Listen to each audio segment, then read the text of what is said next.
चलिए, स्वागत है आपका। कल अपन ने परम लघु मंजूषा प्रारंभ किया था और परम मंजूषा के प्रारंभ में आपने देखा कि मंगलाचरण के बाद व्याकरण में अर्थ का वाचक जो शब्द है वह हमारा नित्य स्फोट शब्द है। उसी में वाचकता मानी जाती है। इसीलिए सबसे पहले उस स्फोटात्मक शब्द के बारे में सामान्य जानकारी दी गई और स्फोट के विभिन्न भेदों के बारे में बताया। अवगतम। और उन स्फोट की चर्चा करके उनके 8 भेदों को बता करके ये कहा कि इन सभी स्फोटों में वाक्य स्फोट ही मुख्य है, क्योंकि हेतु 2 दिया था कि वाक्य से ही लोक में अर्थबोध होता है और अर्थ की समाप्ति भी वाक्य के द्वारा ही देखी जाती है। अतः लोक में वाक्य के द्वारा अर्थबोध होने के कारण वाक्य ही प्रधान माना जाता है। इसीलिए निराकांक्षित जो पद समूह रूप वाक्य है वही हमारा परम सत्य है और वही वाक्य स्फोट हमारा अंतिम सिद्धांत है। तो उसके बाद में ये जो स्फोट के अन्य भेद बताए, जैसे वर्ण स्फोट बताया, तो फिर ये वर्ण स्फोट की क्या आवश्यकता। तो इस तरह से उस वर्ण स्फोट की सार्थकता किस रूप में है। तो कल जैसे मैंने बताया कि वाक्य के द्वारा जो अर्थबोध होता है, उस वाक्य के अर्थबोध को बताने के लिए जो प्रकृति प्रत्यय आदि का निर्वचन है, जिसके द्वारा हम वाक्य के अर्थ को समझ पाएंगे, उस साधन के अलावा और कोई ऐसा लघु उपाय नहीं है जिससे वाक्य को समझाया जा सकता है, वाक्य को समझा जा सकता है। अतः प्रकृति प्रत्यय का विभाग, पद का विभाग करके व्याकरण के द्वारा उस वाक्य स्फोट का ज्ञान कराना ही नित्य शब्द स्फोट रूप जो वाक्य स्फोट, उसका ज्ञान कराना ही व्याकरण का विषय है। ये बातें कल हमने चर्चा की थी। तो उसी प्रसंग में हमारा जो वर्ण स्फोट है, उस वर्ण स्फोट की उपयोगिता को बताते हुए अब आगे कह रहे हैं कि तत्र शास्त्र प्रक्रिया निर्वाहको वर्ण स्फोटः। तत्र शास्त्र प्रक्रिया निर्वाहको वर्ण स्फोटः। कि तत्र मैंने उसमें, किसमें, तो हमने जो प्रक्रिया जो बातें की थी, उन 8 प्रकार के स्फोट जो हमने बताए, और उन 8 प्रकार के स्फोटों में जो वाक्य स्फोट हमने बताया, तो उस वाक्य स्फोट रूप ज्ञान में, तो तत्र का अर्थ क्या है, उस वाक्य स्फोट रूप ज्ञान में वर्ण स्फोट क्या काम करता है, वर्ण स्फोट की क्या जरूरत है, तो उस बात को वर्ण स्फोट की उपयोगिता को बता रहे हैं कि तत्र शास्त्र प्रक्रिया निर्वाहको वर्ण स्फोटः। तत्र नाम उस वाक्य स्फोट रूप ज्ञान में यह जो वर्ण स्फोट है, वो व्याकरण शास्त्र की जो प्रक्रिया है उस प्रक्रिया का निर्वाहक है। अवगतम? तो शास्त्र की प्रक्रिया का निर्वाहक है। तो व्याकरण शास्त्र की प्रक्रिया क्या है? का सा प्रक्रिया वर्तते। तो प्रक्रिया क्या है कि पदों का ज्ञान के लिए हमें आचार्य बताते हैं कि यहाँ ये प्रकृति है, इयम प्रकृति, अयम प्रत्ययः, ये यहाँ प्रत्यय लगा हुआ है, अस्याह प्रकृतेः अयम अर्थः, इस प्रकृति का ये अर्थ है, अस्य च प्रत्ययस्य च अयम अर्थः, और इस प्रत्यय का ये अर्थ है। इस तरह की जो प्रक्रिया है, जो हमारा साधन है, इस साधन के द्वारा जो अर्थबोध रूप जो इस प्रकार के साधन उस प्रक्रिया का अवगतम तस्याह एव प्रक्रियायाः निर्वाहकः, निर्वाहक माने साधक है यह वर्णस्फुट। इस वर्णस्फुट के द्वारा हम प्रकृति का क्या अर्थ है, प्रत्यय का क्या अर्थ है, इस अर्थ को जान करके प्रकृत प्रत्यय समुदाय से बना हुआ जो पद, उस पद का अर्थबोध करते हैं। और चूंकि पद का समुदाय ही वाक्य है, तो पद पदार्थ के ज्ञान होने के बाद हमें वाक्य का ज्ञान आसानी से हो जाता है। अवगतम?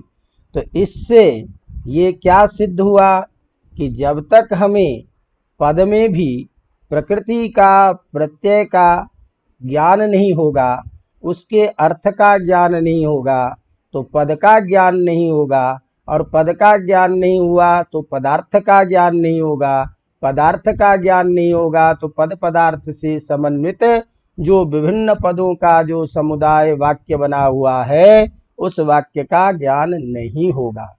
अतः शास्त्रस्य इयं या प्रक्रिया वर्तते, आचार्य या प्रक्रिया उपदिष्टास्ति, यद अत्र यं प्रकृतिः अयं प्रत्ययः अस्याः च अयमर्थः अस्य प्रत्ययस्य अयमर्थः इत्याकारक जो हमें साधन के द्वारा व्याकरण का ज्ञान कराए हैं, इस व्याकरण के प्रक्रिया के ज्ञान की प्रक्रिया का निर्वाहक अर्थात इस प्रक्रिया को बताने वाला साधक यह वर्णस्फोट है। अब यहाँ ध्यान दीजिएगा कि वर्णस्फोट का मतलब यहाँ वर्ण शब्द वर्णवाचक नहीं लिया जाता है। वर्ण शब्द यहाँ वर्ण का वाचक नहीं लिया जाता है, बल्कि यहाँ वर्ण शब्द प्रकृति का वाचक है और प्रत्यय का वाचक है। तो वर्ण स्फोट का मतलब है प्रकृति का अर्थ बोध होना और प्रकृति से अर्थबोध कराना और प्रत्यय से अर्थबोध कराना, ये वर्ण स्फोट का यहाँ तात्पर्य है।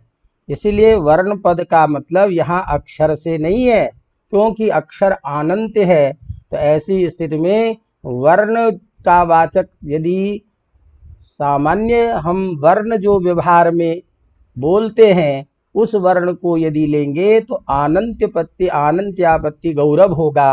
अतः प्रकृति प्रत्यय का ही अर्थ यहाँ लिया जाता है। तो वर्ण स्फोट के द्वारा प्रकृति प्रत्यय का अर्थबोध ही विवक्षित है। अवगतम? तस्मात् एतेन अत्र वर्ण पदम न वर्ण अक्षर परम अपितु प्रकृति प्रत्यय परम पदावयव परम वर्तते। या तो पद रूप जो अवयव है, पद का अवयव जो प्रकृति और प्रत्यय है, तद परक ही लिया जाता है। इत्थे एवं अर्थात इस प्रकार से क्या हुआ, वर्ण स्फोट के द्वारा प्रकृत प्रत्यादीनाम वाचकत्वम बोध्यम। तो इस वर्ण स्फोट के द्वारा हम प्रकृति और प्रत्यय को अर्थ का सीधा सीधा वाचक मानते हैं। अवगतम? अब इस तरह से ध्यान दीजिए। तो इस तरह से अर्थ क्या निकला, एवं च पदावयवानां प्रकृति प्रत्ययादीनां अर्थानां वाचकाः प्रकृति प्रत्ययाः भवन्ति। इस प्रकार पदों का अवयव जो प्रकृति है और जो प्रत्यय है वही अर्थ के वाचक होते हैं, उसी को हमें अर्थ का बोधक समझना चाहिए।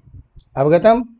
अब जब ये बात आ गई तो हमें ये भी समझना है कि हम जिस प्रकृति की चर्चा करते हैं वो प्रकृति क्या चीज है। तो हम प्रकृति के बारे में अच्छी तरह से जानते हैं।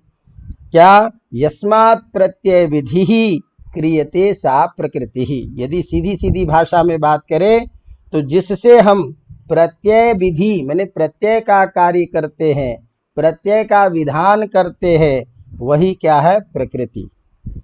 अथवा यूं भी कह सकते हैं कि प्रक्रियते प्रत्ययात् पूर्वम क्रियते या सा प्रकृति ही।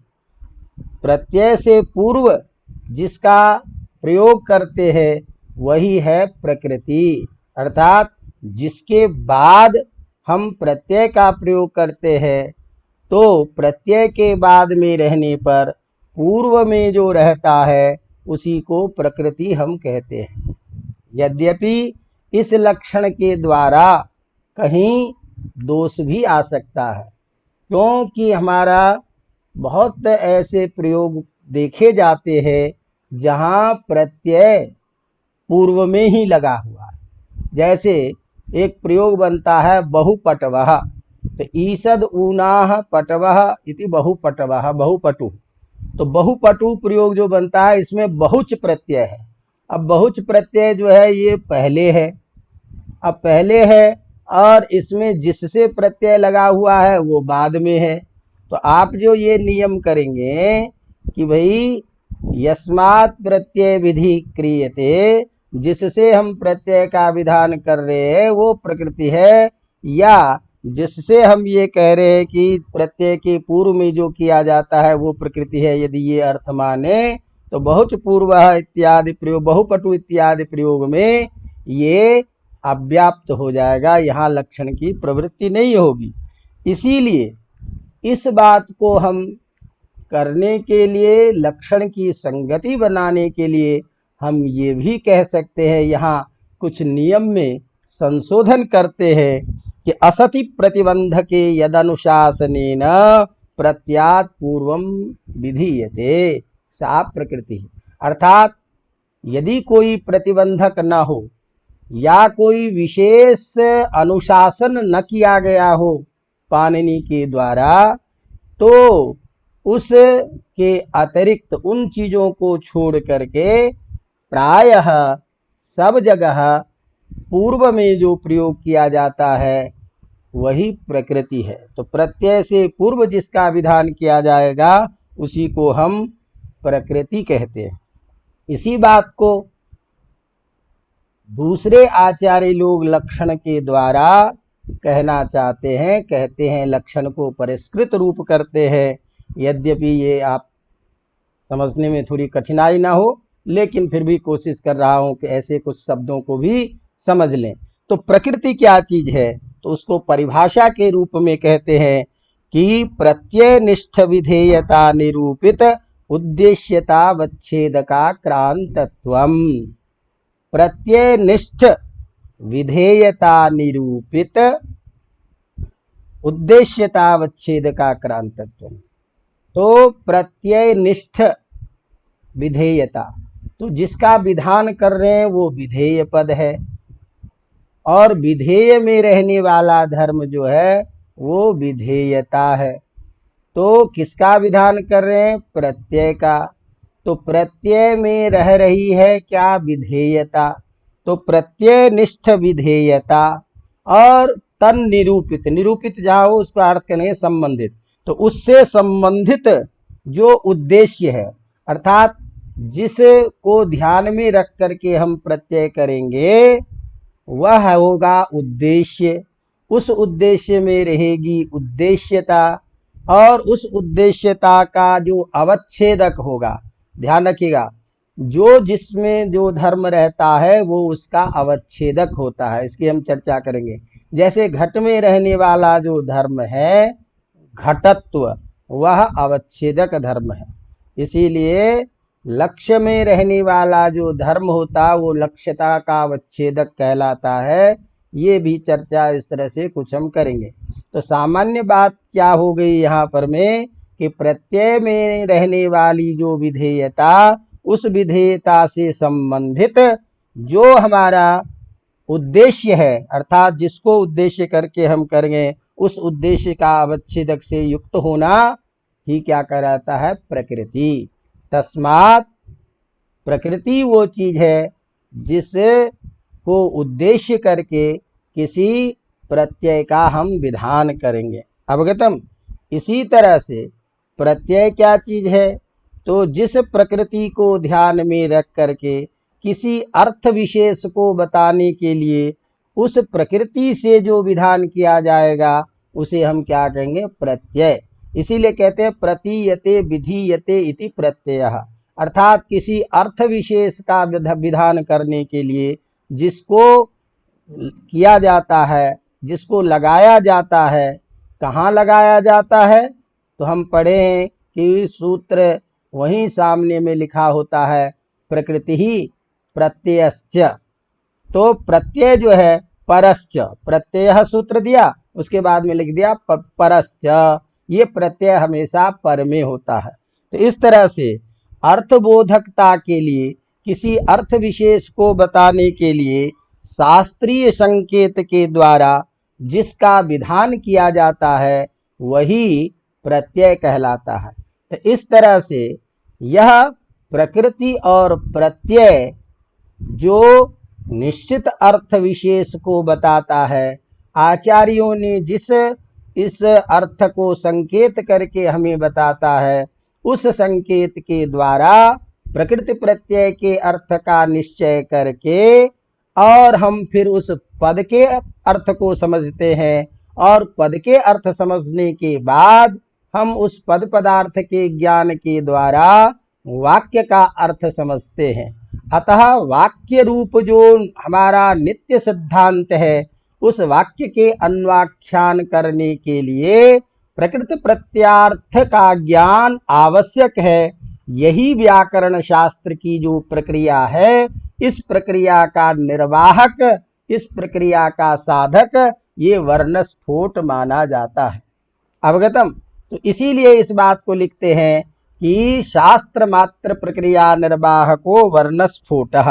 कैसे? उसी बात को हमने हेतु के रूप में दिया कि तत्र प्रकृति प्रत्ययाः तत्तद अर्थवाचकाः एव तदर्थः, अर्थात प्रकृति और प्रत्यय जो है यही तत्तद अर्थ के वाचक होते हैं। यही इसका तात्पर्य है वर्णस्फोट का, अर्थात वर्णस्फोट के द्वारा हम प्रकृति और प्रत्यय इन दोनों को लेंगे और उससे जो अर्थ निकलेगा उसे हम प्रकृति प्रत्यार्थ स्फोट रूप में वर्ण स्फोट का व्यवहार करते हैं। अवगतम? इसीलिए इसी बात को कि भाई प्रकृति प्रत्यय आदि जो है उसकी स्थिति कैसे होती है उसको बताने के लिए कहते हैं कि यह जो प्रकृति प्रत्यय है इसके साथ में कहीं क्या होगा कि आपका उपसर्ग भी लगा होगा, धातु भी लगा होगा, निपात भी लगा है। तो इन सारी चीजों के द्वारा यह जो शास्त्र मात्र की प्रक्रिया के लिए हमने कहा वर्णस्फोट है, तो जैसे यहाँ पर में आचार्यों के द्वारा प्रकृति और प्रत्यय का अर्थ कल्पित है, स्वयं आचार्यों ने अनुभव प्रमाण के द्वारा शब्द के स्वरूप के आधार पर अर्थ के साथ में संगति को ध्यान में रख करके जैसे उन्होंने हमें बताया कि ये तो इस प्रकृति का ये अर्थ है, इस प्रत्यय का ये अर्थ है, उसी तरह से जितने भी हैं उपसर्ग निपात धात्वादि विभागोपि काल्पनिकः। तो उपसर्ग का भी जो अर्थ है, निपात का भी जो उपसर्ग है, धातु का जो अर्थ है और उस धातु का आदि से प्रत्यय ले लीजिए, तो इन सभी का जो विभाग करके हमको बताया जाता है कि ये देखो कि ये इसमें उपसर्ग है, ये उपसर्ग है, ये निपात है, ये धातु है और ये प्रत्यय है। इस तरह से उपसर्ग निपात आदि के द्वारा विशेष अर्थों की कल्पना करके आचार्य हमें उसके द्वारा वाक्यार्थ का ज्ञान कराना चाहते हैं। अवगतम। तो जैसे हमने कहा कि उपसर्ग, तो ये उपसर्ग कहाँ होगा, तो आचार्य जी ने हमें, पाणिनि ने उपसर्गा क्रिया योगी इस सूत्र के द्वारा क्रिया के साथ में प्रयोग हो करके अर्थ विशेष को बताने के लिए उपसर्ग का ज्ञान कराया। धातु के निपात के लिए चादयो असत्वे इत्यादि सूत्र के द्वारा निपात जो अद्रव्यवाची चादि है उसको निपात के रूप में प्रयोग करके अर्थबोध कराया। धातु के लिए भूवादयो धातवः इत्यादि सूत्र के द्वारा धातु पद का ज्ञान कराया। आदि पद के द्वारा इसमें प्रत्यय आदि को हम ले सकते हैं और इस तरह से यह प्रत्यय इस अर्थ का वाचक है। तो इस तरह से उपसर्ग, धातु, निपात, प्रत्यय आदि का जो विभाग आचार्यों ने किया है, यह विभाग भी काल्पनिक ही है, केवल उस वाक्यार्थ बोध को पूरा करने के लिए। तो अयम उपसर्गः, अयम निपातः, अयम धातुः इति पृथग रूपेण यत् कल्पनम कथनम वर्तते, या जो ही विभागो वर्तते सच काल्पनिक एव। कथम काल्पनिकस्य व्यवहारः क्रियते चेत वाक्यस्फोटस्य अन्वाख्यानाय एव, वाक्यस्फोट की अन्वाख्यान के लिए। अवगतम।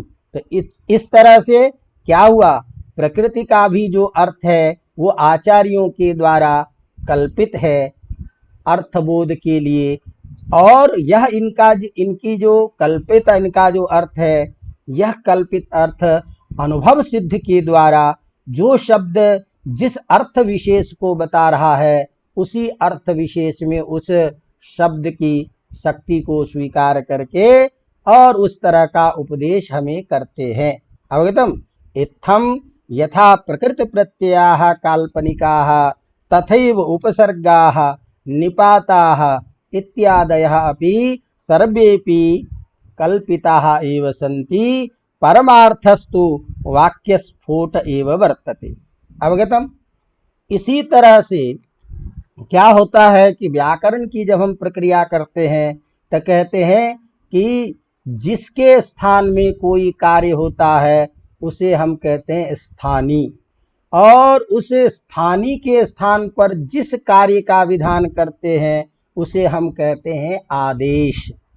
तो इस तरह से अब दार्शनिकों के आचार्यों के मत में इस स्थानीय और आदेश के बारे में भी अलग अलग मत हैं।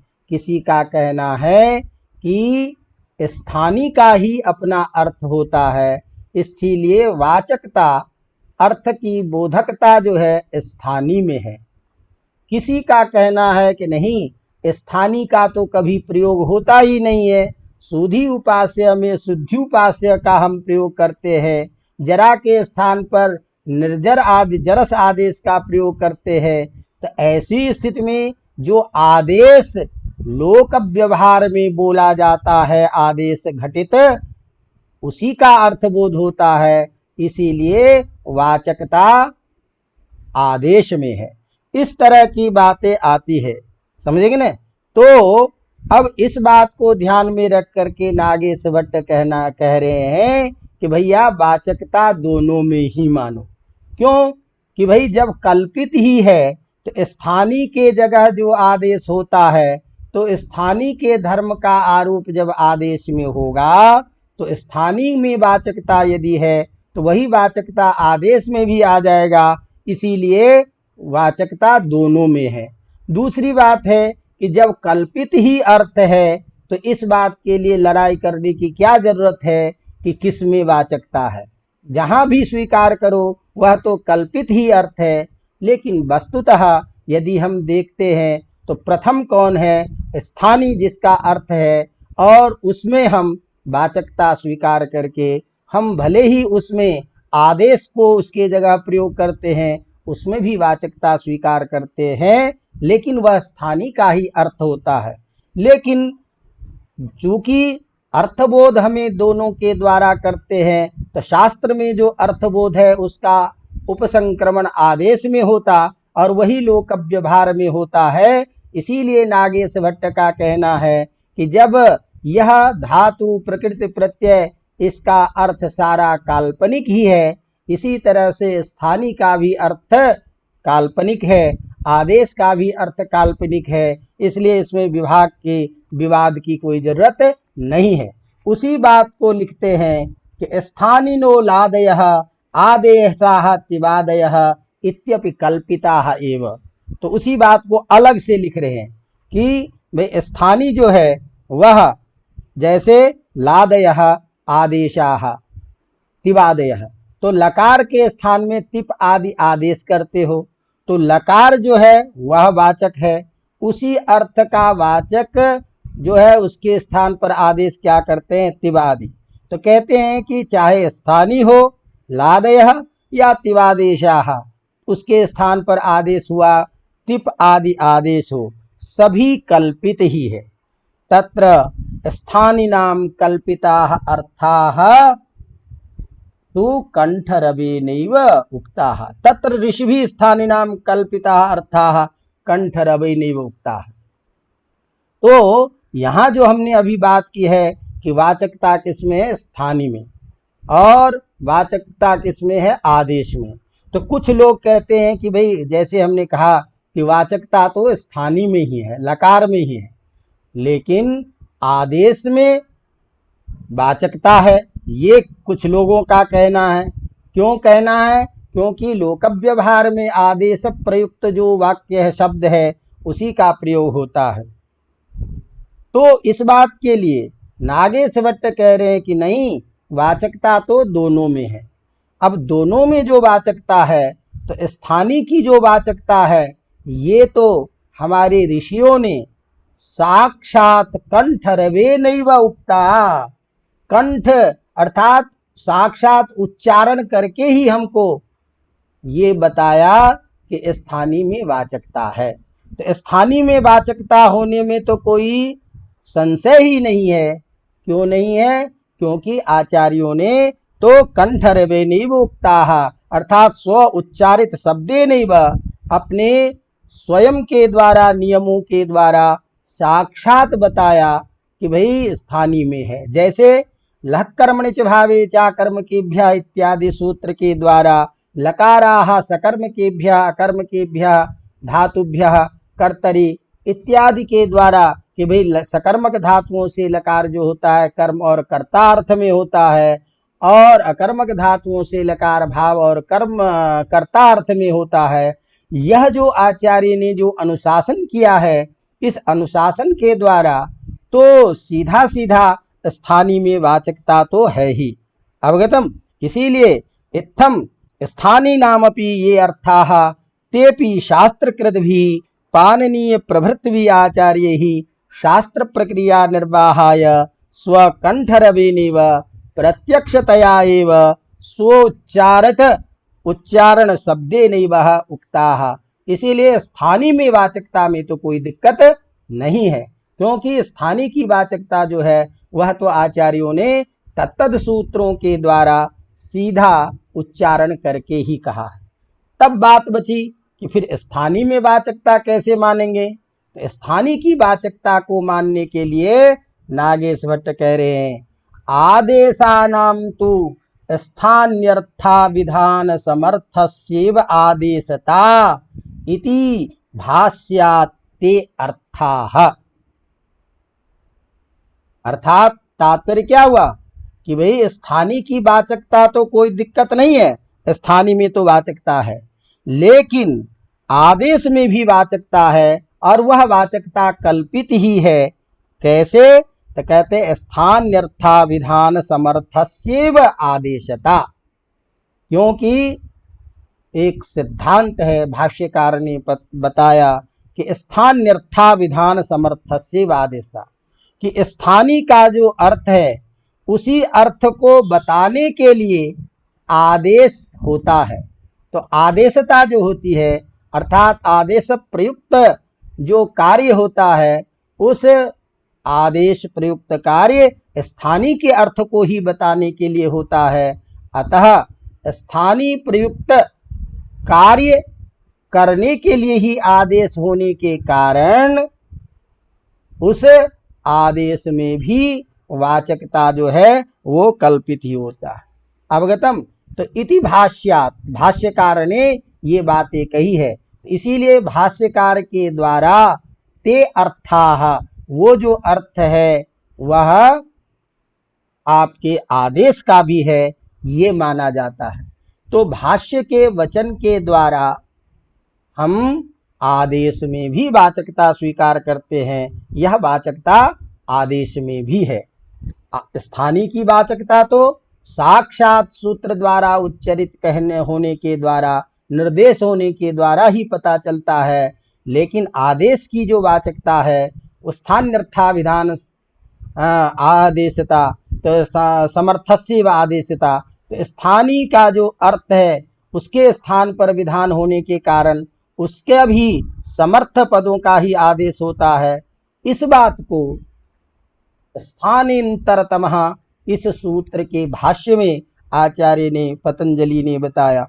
तस्मात् अस्य तात्पर्य क्या निकला कि स्थानांतरतम इति सूत्रेण स्थाने अंतरतमस्यैव आदेश विधाना, क्योंकि हमने स्थानांतरतम सूत्र में क्या पढ़ा कि आदेश जो होता है वो अंतरतम आदेश होता है, तो आंतर्य संबंध के द्वारा ही आदेश लिया जाता है। तो स्थानीय का जो अर्थ है वही अर्थ को ध्यान में रख करके उसी अर्थ को बताने के लिए हम आदेश का विधान करते हैं। अतः जो जरा शब्द का अर्थ है वही जरस निर्जर का अर्थ है। यह हम व्यवहार के द्वारा भी देखते हैं लोक प्रयोग में।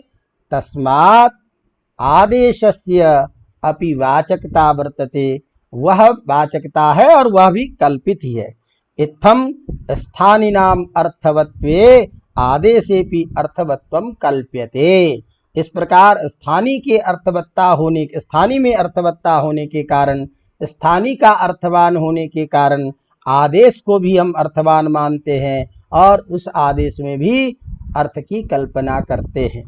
अतः यद्यपि स्थान्यर्थाभिधान समर्थस्यैव आदेशता इत्युक्त्या, सिद्धांत क्या निकला, यद्यपि हम क्या कह रहे हैं स्थानीय अर्थ में ही अभिधान होने के कारण आदेश, ये पंक्ति कहने से भी ये बात तो सिद्ध निकलती है कि स्थानीय में ही वाचकता है, वास्तविक अर्थ तो उसी में है।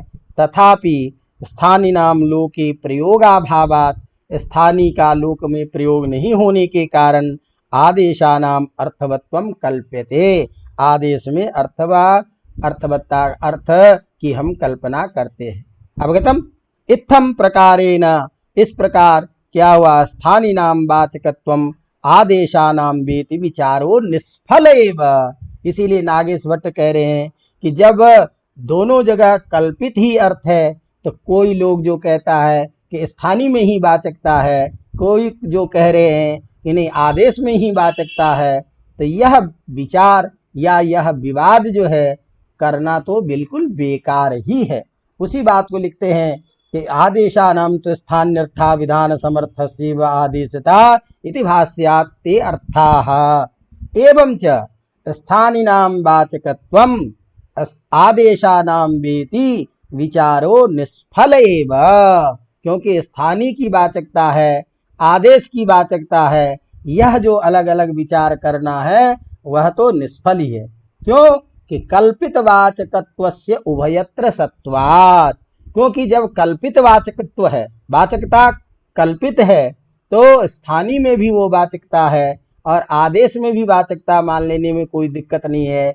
और दोनों में वाचकता मानने पर साक्षात प्रमाण देखा जा रहा है, तो स्थानीय की वाचकता तो पाणिनि आदि आचार्य स्वतः अपने उच्चारण करके सूत्रानुशासन के द्वारा ही बता रहे हैं, लेकिन आदेश में वाचकता जो है यह भाष्य के वचन आदि से ज्ञात होता है। अतः दोनों में वाचकत्व दोनों में वाचकता स्वीकार करनी चाहिए। और ये सारे के सारे जो अर्थ हैं, ये सारे अर्थ तो कल्पित ही हैं, केवल वाक्य के अन्वाख्यान के लिए इस तरह के हमारे प्रयोग किए जाते हैं। इस तरह से व्याकरण शास्त्र का विषय बनता है, प्रक्रिया होती है, जिससे हम उस वाक्य के अर्थ को समझते हैं।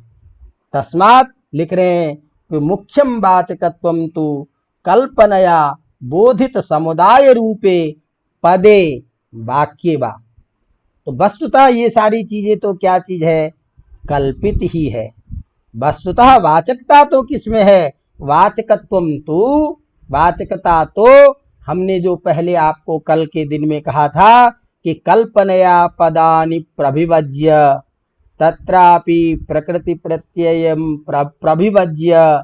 तो प्रकृति प्रत्यय की कल्पना करके पद का, प्रकृति प्रत्यय का विभाग करते हैं और पद का विभाग करते हैं। तो यह कल्पना के द्वारा जो किया गया जो अर्थ निर्वचन है, उसके द्वारा बोधित समुदाय रूपे पदे, प्रकृति प्रत्यय के अर्थ के कल्पना के द्वारा हम पद के अर्थवत्ता का बोध करते हैं और पद की अर्थवत्ता के द्वारा वाक्य की अर्थवत्ता का बोध करते हैं।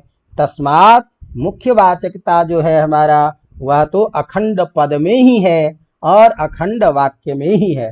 मुख्यम वाचकत्वम तु कल्पनया बोधित समुदाय रूपी पदे वाक्ये वा।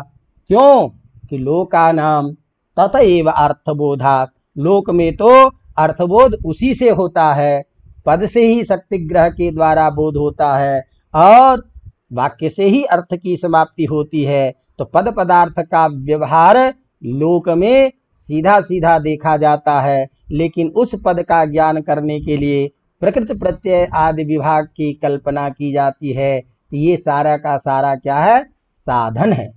अवगतम। तो इसी बात को अब लिख रहे हैं, प्रमाण दे रहे हैं इस बात में, इसी बात को कह रहे हैं कि उपेय प्रतिपत्त्यर्थाः उपायाः अव्यवस्थिताः।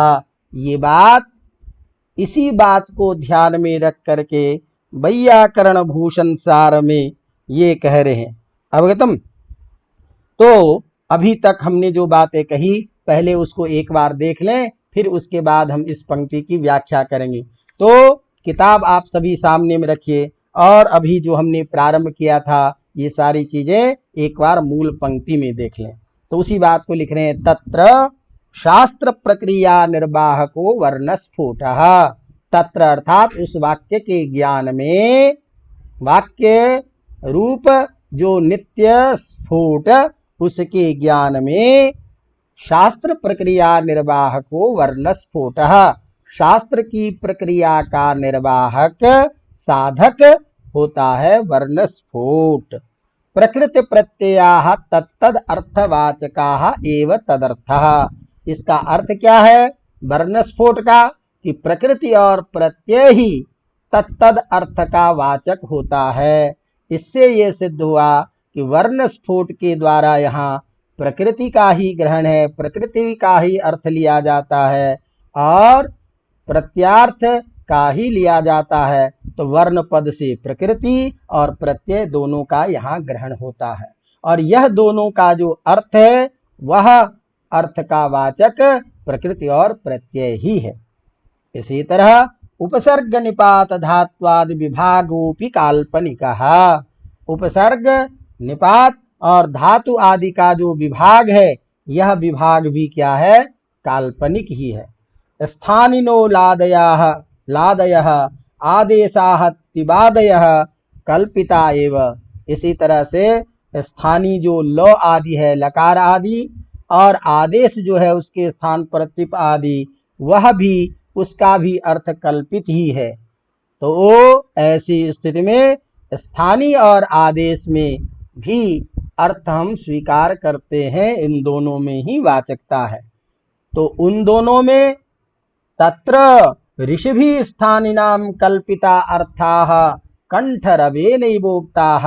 ऋषियों के द्वारा तो स्थानीय में जो कल्पित अर्थ है, यह तो साक्षात उच्चारण के द्वारा, सूत्र आदि के विधान के द्वारा बताया गया है।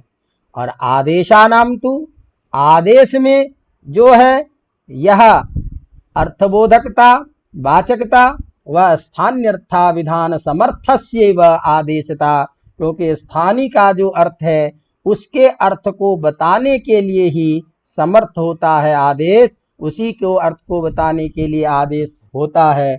इस नियम से, इस भाष्य कथन से ते अर्थाः, अर्थात वो अर्थ का वाचक होता है, वो अर्थ आदेश का होता है। एवं च, इस प्रकार जो कुछ लोग आदेश में वाचकता स्वीकार करते हैं, नैयायिक, कुछ प्राचीन आचार्य, वैयाकरण, तो ऐसे आदेश में जो वाचकता करते हैं, नैयायिक तावत मीमांसका आदि तावत इसी में स्थानीय में वाचकता स्वीकार करते। तो इस तरह का जो मतभेद है, इस मतभेद के विवाद की कोई आवश्यकता नहीं है। एवं च स्थानिनां वाचकत्वम् आदेशानां वेति विचारो निष्फल एव कल्पित वाचकत्वस्य उभयत्र सत्वात्, क्योंकि कल्पित जो वाचकत्व है वो स्थानीय में भी है और आदेश में भी होने के कारण मुख्यम वाचकत्वम तो कल्पनया बोधित समुदाय रूपे, क्योंकि मुख्य वाचकता जो है वह तो कल्पना के द्वारा जो बोध किया जाने वाला जो समुदाय रूप पद और वाक्य है उसी में वाचकता है, क्योंकि लोक में इसी का अर्थबोध होता है। तो ये जो बातें कही गई है, इस बात को प्रमाणित करने के लिए अब यहाँ कह रहे हैं कि उपेय प्रतिपत्त्यर्थाः उपायाः अव्यवस्थिताः, ये कह रहे ना, इसी बात को अतएव कहते हैं इसी कारण, क्यों कि ऋषियों ने तत्त ज्ञान के द्वारा प्रकृति प्रत्यय की काल्पनिक किए हैं। तो इस तरह से वाक्य लोकानाम व्यवहार कर्तृत्वात् समुदाय रूप से जो अर्थबोध जो हम वाक्य का करना चाहते हैं, इसमें सारे ये अर्थ कल्पित हैं, प्रकृति प्रत्यय के द्वारा कल्पित अर्थ करके वाक्यार्थ बोध करते हैं। तो अलग अलग जब आचार्य होंगे तो अलग अलग के द्वारा अर्थ की कल्पना की जाएगी अलग अलग चीजों में। अवगतम, इसीलिए क्या है कि यह जो शास्त्र की जो प्रक्रिया है समझाने की, साधन जो है उसमें अलग अलग स्वरूप देखे जाते हैं। इसी बात को कह रहे हैं पंक्ति के द्वारा, उपेय प्रतिपत्त्यर्थाः उपायाः अव्यवस्थिताः इति न्यायेन व्याकरण भेदेन स्थानीय भेदेपि न क्षतिः। इस न्याय के द्वारा व्याकरण के भेद से देश भेद होने पर, देश भेद व्याकरण के भेद से स्थानीय के भेद होने पर भी कोई भेद क्षति नहीं है। कहा कैसे? देश भेदेन लिपि भेदवत, जैसे देश के भेद से लिपि में अंतर आ जाता है, उसी तरह से आचार्यों के भेद से तत्तद शब्दों में वाचकता में अंतर है। कहीं हम आगे चर्चा करेंगे।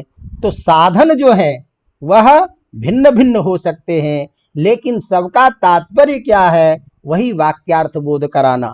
उसी को कहते हैं उपेय प्रतिपत्त्यर्थाः। तो उपेयस्य, उपेय मैंने साध्य, जिसको हम सिद्ध करना चाहते हैं, तो उपेयस्य नाम साध्यस्य। अवगतम? प्रतिपत्ति ही नाम ज्ञानम। अवगतम? सिद्धि। तो उपेय प्रतिपत्ति ही अर्थात साध्यस्य प्रतिपत्ति, साध्यस्य सिद्धि, जिसको सिद्ध करना चाहते हैं उसकी सिद्धि। तदर्थाः इति उपेय प्रतिपत्त्यर्थाः। अवगतम? तो उपेय प्रतिपत्त्यर्थाः उपेयस्य साध्यस्य प्रतिपत्ति सिद्धि तदर्थाः तन्निमित्तकाः वा केवलम साध्य सिद्ध एव समुद्दिष्टाः। तो केवल ये सारे के सारे जो तन्निमित्तक जो सिद्धि है, साध्य की जो सिद्धि है, ये सारी चीजें उसी के लिए की जाती है, लक्ष्य की सिद्धि के लिए ही सारे साधन अपनाए जाते हैं। तो अर्थबोधकत्वेन उपेयस्य, अर्थात अर्थबोधकता के लिए जो उपेय जो सिद्ध है, लक्ष्य है, जो साध्य है, उसी का को स्वीकार किया जाता है, तो तस्य अखंडस्य यह ही प्रतिपत्ति अर्था भवन्ति, उसी के क्या होता है, उपायाः अव्यवस्थिताः, उपाय माने साधन जो होते हैं वो अव्यवस्थित होते हैं, अनेक तरह के हो सकते हैं। तो उपाय साधन अनेक हो सकते हैं, लेकिन लक्ष्य क्या है, उपेय की सिद्धि, साध्य की सिद्धि। तो साध्य की सिद्धि के प्रयोजन में उपाय भले ही अलग अलग देखे जाते हैं, क्यों कि अलग अलग आचार्यों ने अपनी दृष्टि से अलग अलग चीजों में उस अर्थ की कल्पना किए हैं। तो कल्पित अर्थ आचार्य के भेद से अलग अलग हो सकते हैं। अवगतम। इसीलिए तत्त शास्त्र कल्पित प्रकृति प्रत्यय विभागादयः अव्यवस्थिताः अनियंत्रिताः दृश्यन्ते, अनियंत्रित देखे जाते हैं।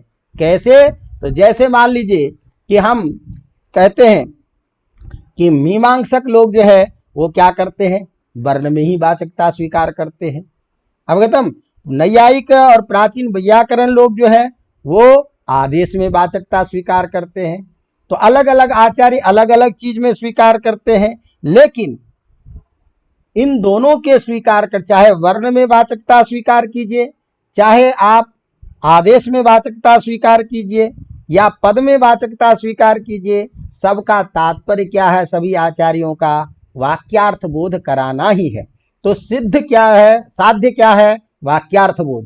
साधन क्या है, तत्तद वर्ण आदि प्रकृति प्रत्यय आदि का ज्ञान कराना। अवगतम। तो इस प्रकार अर्थबोधकत्वेन उपेयस्य साध्यस्य, अर्थबोधकता के रूप में जो उपेय भूत जो साध्य है उसके ज्ञान के लिए उपायाः साधनानि तावत् अव्यवस्थितानि भवन्ति, साधन तो अलग अलग हो सकते हैं। इस तरह से व्याकरण भेदेन स्थानीय भेदेपि नक्षति। तो व्याकरण के भेद से, अब पाणिनि के व्याकरण में मान लीजिए हमने प्रत्यय का ज्ञान कराया, सु के द्वारा एकत्व का बोध कराया, और कोई आचार्य जो है सु के बदले में सु प्रत्यय नहीं करके सी प्रत्यय कर देते हैं, तो सी प्रत्यय के द्वारा ही उसका एकत्व अर्थबोध होता है।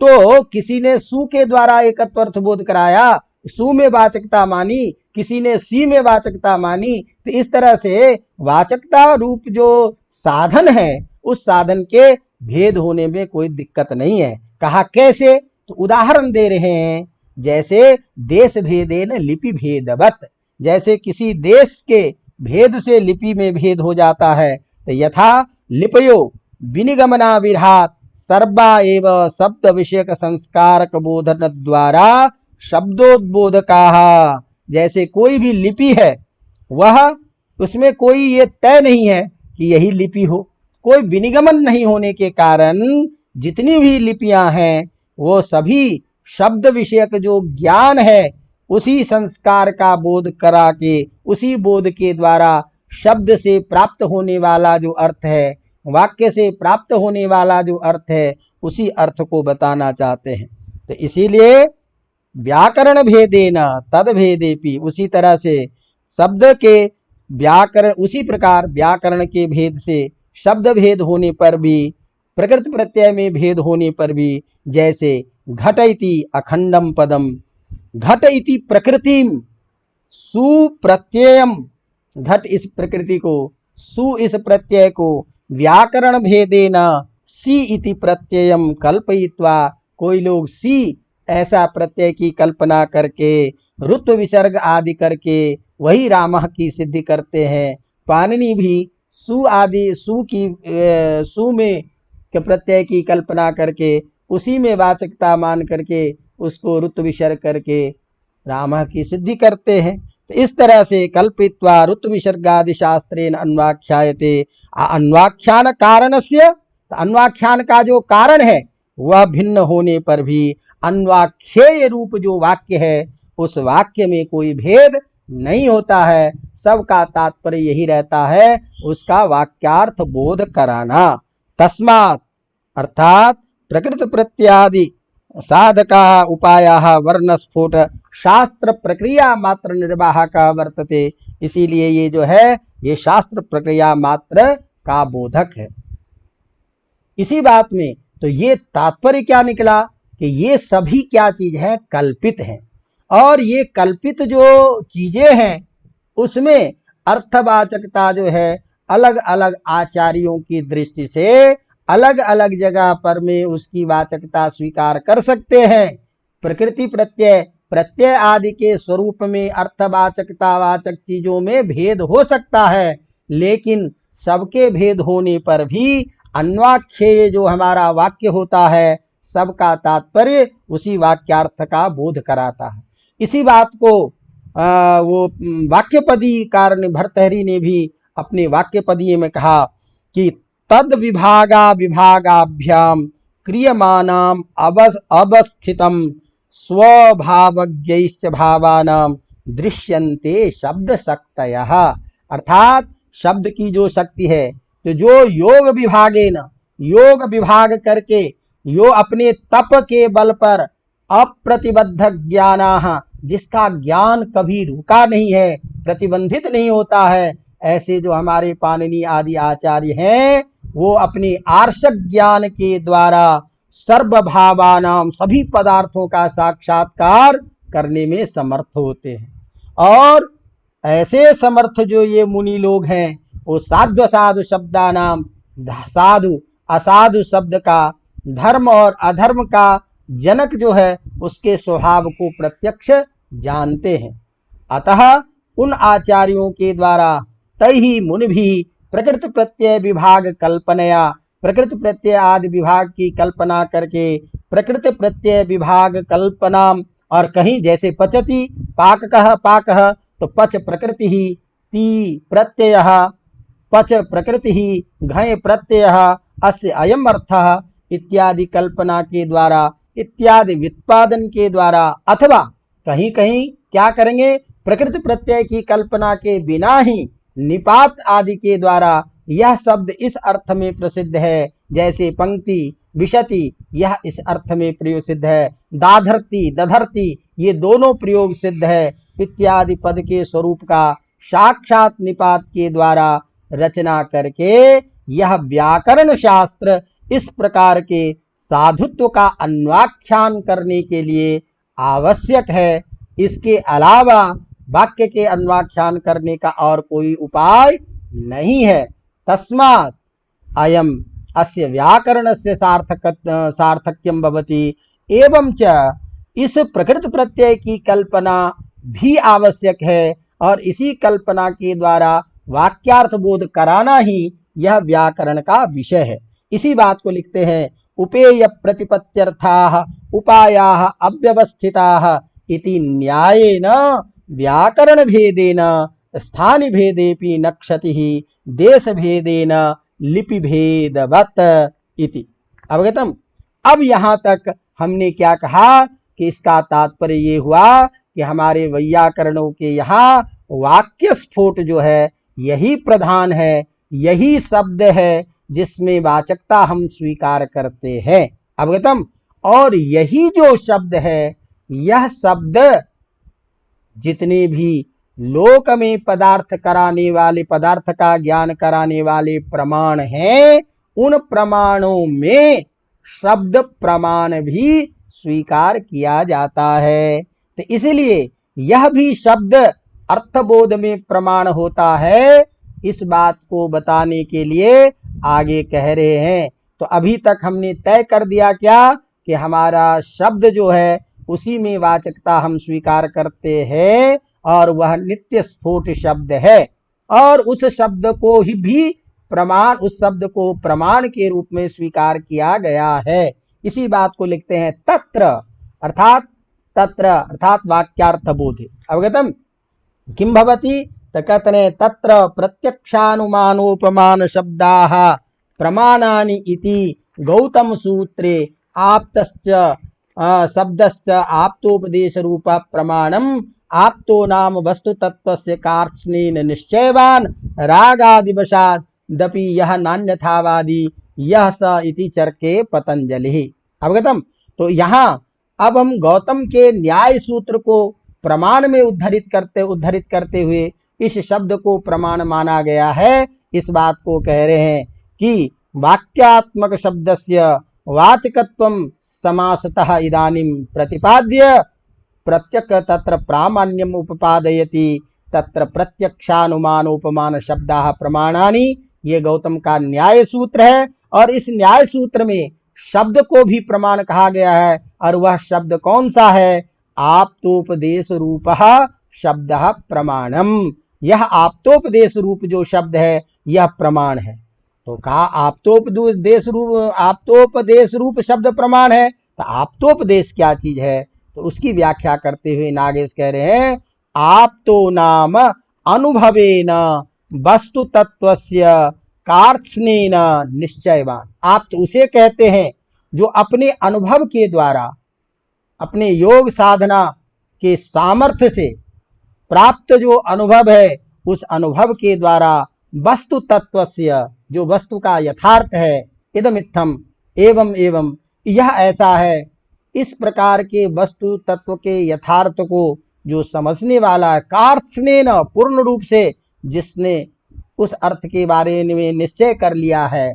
और ऐसा ही नहीं, रागादिवशादपि नान्यथावादी ही, किसी भी परिस्थिति में, किसी के अप्रेम में, किसी के प्रति आसक्त, किसी के प्रति लगाव की दृष्टि से भी कभी भी किसी भी प्रकार से जो अन्यथा नहीं बोलते हैं, जो यथार्थ का ही उपाख्यान करते हैं, ऐसे जो विशिष्ट हमारे आचार्य हैं, वही आप्तोपदेश कहलाते हैं।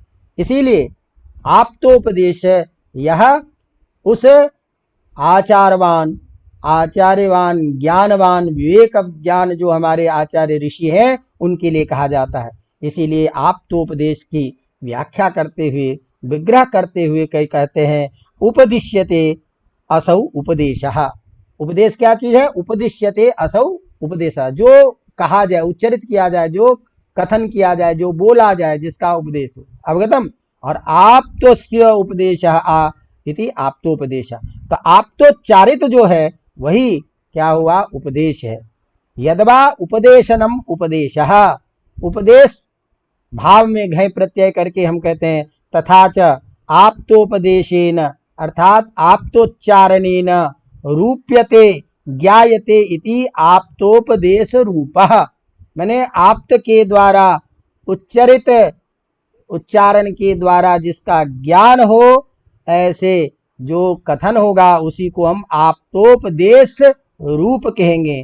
तो आप्त के द्वारा उच्चरित जो ज्ञान है उसी को हम आप्तोपदेश रूप शब्द प्रमाण कहते हैं। अथवा आप्तश्चास उपदेशस्य इति आप्तोपदेश, अर्थात युक्त उपदेश। तो अर्थात जो युक्त सीधा सीधा कथन है शब्द का, जैसे वेदादि शास्त्र है, यह हमारे लिए क्या है? उपदेश है। इस तरह से ऐसे आचार्यों के द्वारा जो दिया गया उच्चरित जो यह शब्द है, वह शब्द भी हमारे लिए प्रमाण है। अतः इस शब्द को स्वीकार हम करते हैं, और वह हमारा नित्य स्फोट शब्द जो है वही ब्रह्म रूप है, और उसी में वाचकता हम स्वीकार करते हैं। तो यहाँ तक में क्या किया कि सारे जो आपके जो मूल जो सिद्धांत है, जिसमें हम शक्ति की चर्चा करेंगे, ये सारी बातें यहाँ तक एक प्रसंग समाप्त होता है। इससे क्या सिद्ध हुआ कि अब हम ये चर्चा करेंगे कि यह जो शब्द है, जिस नित्य शब्द की आप बात कर रहे हैं, उस शब्द के द्वारा, जब ये नित्य है शब्द, तो शब्द सब जगह रहेगा, कोई भी उच्चारण करेगा तो किसी को भी हमेशा किसी भी शब्द के द्वारा हमेशा अर्थबोध हो जाना चाहिए। फिर ये क्यों नहीं होता? तो इसके पीछे क्या कारण है? तो इसलिए कारण के बिना कार्य होता नहीं। तो क्यों नहीं प्रत्येक शब्द से सबको अर्थबोध होता है? या इस तरह से जिसका केवल शब्द का ज्ञान है, तो एक शब्द से दूसरे शब्द का ज्ञान क्यों नहीं होता? एक शब्द के अर्थ से दूसरे शब्द के अर्थ का बोध क्यों नहीं होता? इसके पीछे क्या कारण है? इसी बात को कार्य कारण भाव सिद्धांत के द्वारा पहले स्थापित करेंगे कि नहीं भाई, जो भी कार्य होता है सबके पीछे कार्य कारण भाव है। तो इसीलिए इस प्रकार के अर्थबोध में निश्चित शब्द से निश्चित अर्थ का ही ज्ञान होता है। इसके पीछे कारण है और वह कारण है वृत्त विशिष्ट ज्ञान हेतु होता है, जिसकी चर्चा हम करेंगे। तो इस तरह से अभी तक का एक प्रसंग समाप्त हुआ, जिसमें हम शक्ति ग्रह करेंगे, जिसमें शक्ति का ज्ञान कैसे होता है, शक्ति का वह स्वरूप क्या है, अन्य आचार्यों के मत में, हमारे वैयाकरण के मत में नागेश भट्ट का क्या कहना है, इस सब की चर्चा हम कल से प्रारंभ करेंगे। अवगतम? चलिए, बहुत हो गया। तो इस तरह से अपनी चीज़ों को आप बार बार इसको सुनिए, समझिए, क्योंकि नया ग्रंथ है तो इसको बार बार समझना पड़ेगा। बाकी कोशिश तो कर रहा हूँ कि बिल्कुल आसान शब्दों में समझाऊं। तो अब देखिए कितना आपको इसका लाभ मिलता है, और अपनी प्रतिक्रिया आप लोग जरूर बताएं कि कैसा चल रहा है। तो उस हिसाब से हम और आगे देखेंगे। इसी के साथ हम आपसे विदा लेते हैं आज। धन्यवाद।